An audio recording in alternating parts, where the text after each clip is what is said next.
Hello বন্ধুরা, শুভ সকাল। তোমরা কেমন আছো? আমি মোটামুটি ভালো আছি।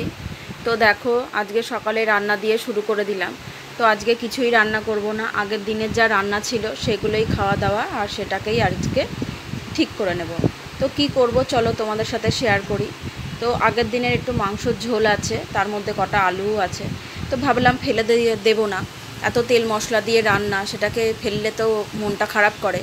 তো ভাবলাম দুটো ডিমের পোঁচ করে ওই ঝোলের মধ্যে দিয়ে ফুটিয়ে নেব। তো সেটা আমাদের খাওয়া হয়ে যাবে। আর একটু উচ্ছে ভেজে নেব, আর একটা ডিমের ঝোল দিয়ে একটা গোটা ডিম আছে, সেটা একটু গরম করে নেব। তো আজকে দুপুরে এটাই খাবো, আগের দিনের রান্নাই সব আর কি। আজকে আর কিছু রান্না করব না, কারণ শরীরটা আমার একদমই ভালো নেই, শরীরটা চলছে না আর। তো দেখো, মাংসর ঝোলের মধ্যে ডিমের পোচ দুটো দিয়ে দিয়েছি, এটা ভালো করে ফুটিয়ে নিচ্ছি।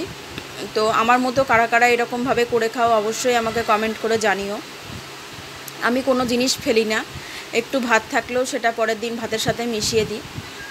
তো চেষ্টা করি আর কি, অনেক কষ্টের জিনিস, কোনো কিছু ফেলি না, ফেলারই চেষ্টা করি। তো এই যে গোটা ডিম একটা আছে বললাম, সেটাও আর কি গরম করে নিচ্ছি, তারপরে উচ্ছেটাও ভেজে নেব। তো আজকে সারাদিন কি কি করি সব কিছুই তোমাদের সাথে একটু একটু করে শেয়ার করব। তো বন্ধুরা, তোমরা আমার সঙ্গে থাকো, ভিডিওটা কন্টিনিউ দেখতে থাকো। আশা করি আমার ভিডিও তোমাদের ভালো লাগবে। আর ভালো লাগলে অবশ্যই একটা লাইক করে দিও, অবশ্যই আমার চ্যানেলটি শেয়ার করো, সাবস্ক্রাইব করো, অবশ্যই আমার পাশে থেকো, এটাই বলার। তো উচ্ছে আলুটা ভেজে নিচ্ছি। তো ভাজা হয়ে গেলে আরও কিছু কিছু কাজ আছে, ঘরের কটা কাচাকুচি করব, ঘর মুছবো, এই ঘরটা মুছে নিচ্ছি, সেটাও তোমাদের সাথে আজকে একটু শেয়ার করে নিলাম। ভিডিওটা বেশি বড় করব না, কেউ স্কিপ করে চলে যেও না, খুব ছোট্ট ভিডিও রাখছি। আর কিছু নতুন বন্ধুদের একটা কথা বলার, তোমরা আমাকে কমেন্ট করে জানাচ্ছ দিদিভাই আমার পাশে থেকো। হ্যাঁ, আমি তোমাকে সাবস্ক্রাইব করলাম, আমার পাশে থেকো। তো আমি তোমাদের পাশে থাকছি, অথচ পরের দিন সকালে ঘুম থেকে উঠে দেখি সেগুলো কেটে যাচ্ছে। তো এগুলো বুঝতে পারছি না, এগুলো এরকম করো না, করলে সবার চ্যানেলেরই ক্ষতি হয়। তো অনেক কষ্ট করে এত দূর এগিয়েছি, ভালো না লাগলে আমার ভিডিও কেউ দেখো না, কিন্তু সাবস্ক্রাইব করে আনসাবস্ক্রাইব করো না, তাহলে মনটা খারাপ হয়ে যায়। আর আমি কিছু কারণবশত আমার কিছু সমস্যার জন্য আমি সবার ভিডিও ঠিকমতো দেখতে পাচ্ছি না, কিন্তু তা বলে এই নয় যে কাউকে আনসাবস্ক্রাইব করে দিয়েছি। যেভাবে আমি সবাইকে সাবস্ক্রাইব করেছিলাম সেটা আমার করাই আছে। তো আমি একদিন সবার ভিডিও কন্টিনিউ দেখব। তো এটা বিকেলের ভিডিও, রঙ্গনকে পড়তে নিয়ে যাচ্ছিলাম। তো ওর তো দুষ্টুমির শেষ নেই, ও দুষ্টুমি করেই যাচ্ছে। তো ওকে বললাম যে একটা ফ্রিজে ওআরএস আছে, তুই খেয়ে নে। তো সেটা ও আবার বার করে একটু দেখাবে, দেখেও খাবে না, কারণ ওর আগে একটা খেয়ে নিয়েছে। ও বলছে মা এটা তোমার, এটা আমি আর খাবো না। তো ওকে পড়তে দিয়ে এসে আরও কিছু কাজ মাছ সারবো, ওকে বললাম বলে ও আবার বার করে এবার সেটাকে আবার দেখালো। তো যাই হোক, এত গরম পড়েছে, ওআরএস না খেলে চলবে না। আর আমরা যেহেতু তিনতলার উপরে থাকি, প্রচণ্ড গরম, তো ওকে একটু মাঝের মধ্যে এগুলো খাওয়াতেই হচ্ছে। তো দেখো, রঙ্গনকে পড়িয়ে নিয়ে বাড়িতে এসে চা করে নিয়েছি, মা ছেলে চা খাবো, আর একটু চিড়ে ভাজার প্যাকেট নিয়ে বসেছি। ওকে একটা বাটিতে দিয়েছি, আর আমি প্যাকেটের মধ্যেই রেখেছি। তো এটা খেয়ে নেব দুজনা মিলে। তারপরে আজকে যে কাচাকুচি করেছি বললাম, সেইগুলো এখন অনেক জামা কাপড়, সেগুলো এখন দাঁড়িয়ে দাঁড়িয়ে ভাঁজ করব। আর ওকে পড়তে বসিয়েছি। তো ওকে পরিবেশ বইটা পড়তে দিয়েছি, আমি বললাম তারপরে আমি গুছিয়ে নিই, তারপরে তোকে আমি পড়াচ্ছি। তো এক এক করে অনেক জামা কাপড়, আসলে সব গুছিয়ে আমাকে আলমারিতে বা শোকেসে তুলে রাখতে হয়, গুছিয়ে রাখতে হয়। একটা ঘরের মধ্যে তো সব কোথায় রাখবো। তো প্রতিদিনের জামা কাপড়ই প্রতিদিন গুছিয়ে কেচে সেগুলো আবার আলমারিতেই বা শোকেসের মধ্যে ভরে রেখে দিই। তো বন্ধুরা, আমার ভিডিও তোমাদের কেমন লাগে অবশ্যই কমেন্ট করে জানিও। আমাদের এখানে তো প্রচণ্ড গরম পড়েছে, আর একটুও বৃষ্টি নেই।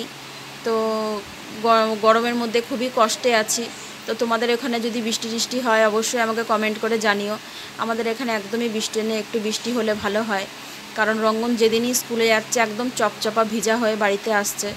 আসার পরে ওই সব জামা কাপড় পরিষ্কার করতে, আর পুরো মানে মনে হচ্ছে তখনই যেন জামা কাপড়গুলো কেচে দিই, কেচে তো দিতেই হচ্ছে, আর পুরো ভিজে আসছে, মনে হচ্ছে তখনই ওকে স্নান করাই, কিন্তু করলে তো ঠান্ডা লেগে যাবে, ওই জন্য করাতে পারছি না। তো দেখো, এক এক করে সব জামা কাপড়গুলো গুছিয়ে নিচ্ছি। আর রাতে করব লুচি, আলুর তরকারি। তো সবাই একই খাবার খাবো। তো রঙ্গনের বাবা বলেছে যে লুচি খাবো না, দেখি ওর জন্য আবার কি করি।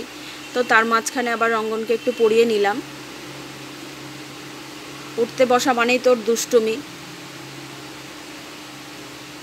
তো যেহেতু আমি ভিডিও করছি বলেও মাথা নিচু করে নিয়েছে সাথে সাথে, তো পরিবেশ বইটা পড়ে নিচ্ছে। তো আমার ঘরে একটা স্ট্যান্ড পাখা চলছে, ওটার একটু আওয়াজ আসতে পারে, তো তোমরা কিছু মনে করো না, কারণ গরমে না থাকা যাচ্ছে না দুটো পাখা না চালিয়ে ইয়ে করলে।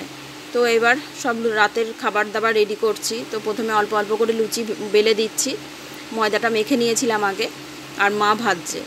তো মাকে ভাজতে দিয়েছি, মাকে বলেছে তুমি দাঁড়িয়ে দাঁড়িয়ে একটু ভাজো, অনেক রাত হয়ে গেছে, সবাইকে খেতে দিতে হবে। তো এটা মার ঘরে বসেই বেলছি। তারপরে একবারে সব কটা বেলে নিয়েছি, এবারে নিয়ে রান্নাঘরে চলে যাব। আর মা যতগুলো ভাজা হয়েছে সেগুলো রঙ্গন আর রঙ্গনের দাদাকে খেতে দিয়ে দেব।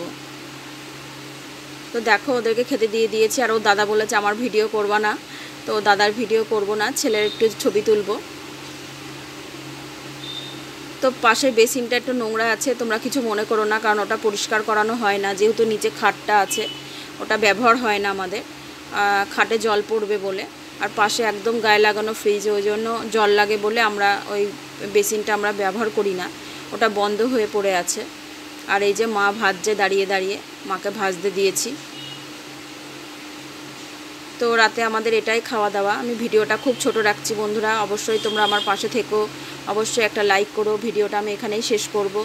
রঙ্গনের বাবা বাড়িতে আসার সময় মোমো নিয়ে এসেছিলো, এটাই ওর রঙ্গন আর রঙ্গনের বাবা রাত্রেবেলা আবার একটু খেয়েছে, আমি আর খাইনি, যেহেতু দুটো লুচি খেয়েছিলাম ওই জন্য আমি আর খাইনি। তো মোমো দেখিয়ে ভিডিও শেষ করছি। শুভরাত্রি বন্ধুরা, সবাই ভালো থেকো, সুস্থ থেকো, অবশ্যই আমার পাশে থেকো।